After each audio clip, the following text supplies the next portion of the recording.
presence of the Lord, there is fullness of joy. In the presence of the Lord, there is fullness of joy. Fullness.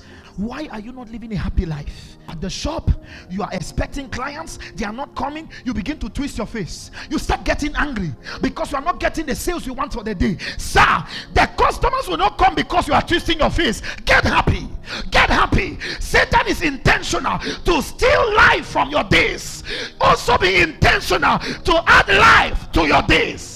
You go to the embassy, they deny you the visa, and then you come back crying. No, I get what I'm saying. Always joyful, always happy, maintaining the steez, keeping the composure, always and all the times. My atmosphere is not determined by the things happening around me. The thing happening in me is what determines my atmosphere, and my atmosphere in turn decides on the things happening around me.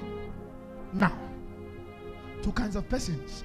The person whose surrounding determines their atmosphere, and the one whose internal manifestation, internal knowing. Let me show you something.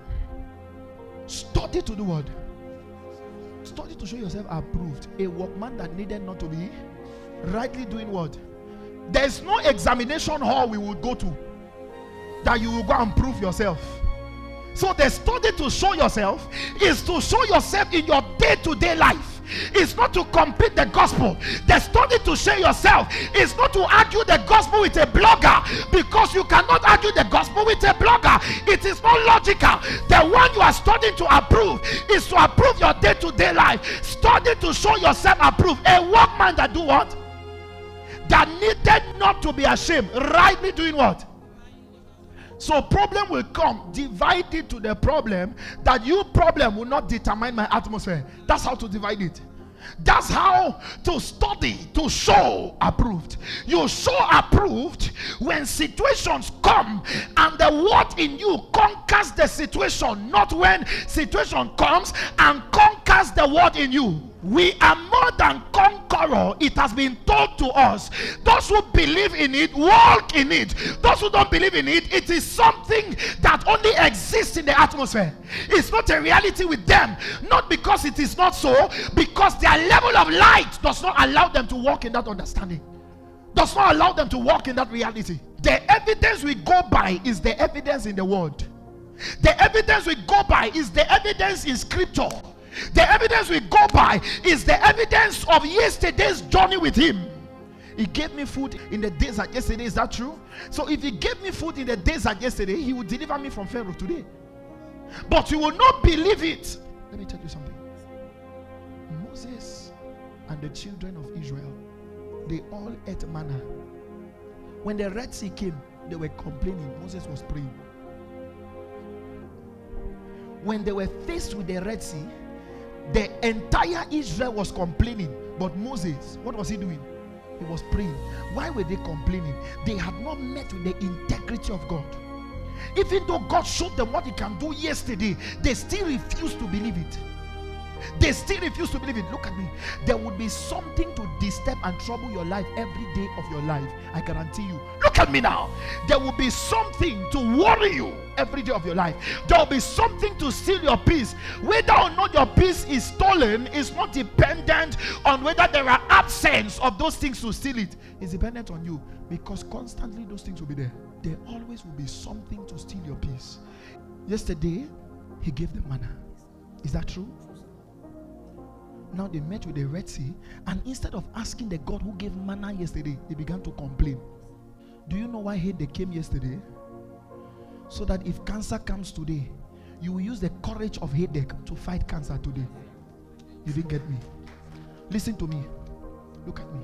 Pastor Dibo, they will not give you an exercise for the exact example they've given you.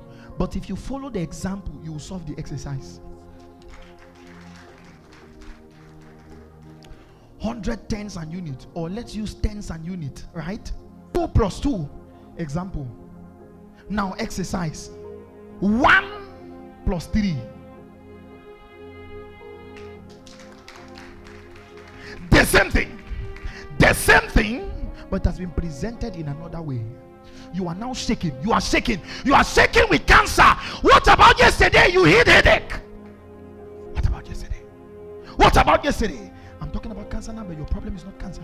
You are looking at a certain financial level. Do you remember when you had no way to pay your school fee? God came through for you. Why do you think you will not finish that house? Why do you think you will not start that business? Capital will come. There was a day you wanted a shoe. That shoe was an achievement. Now you have the shoe. Why do you think the same way you want a house, it will not provide it? The problem you faced with the headache that stole your peace was to orientate you that when the cancer comes, it should not steal your peace. Before the problem is solved, I'll still be in joy. Because yesterday headache came, I dealt with it. Now that this sickness has come, why I'm waiting to deal with it, I'll be happy. I will be happy. Not because I've solved it already, because I solved the problem yesterday. Let me tell you something. Example is not Goliath. Example is bear and the lion. Exercise is Goliath. Example is bear and the lion. Exercise is Goliath. It says the bear came, I tore the bear. The lion came, I tore the lion. You Goliath, bring it on. Bring it on. There's no fear. Exercise and example is different. You are with an example now for an exercise tomorrow. There was an example yesterday for an exercise today. Exercise your faith. Exercise your God-given authority. Exercise it.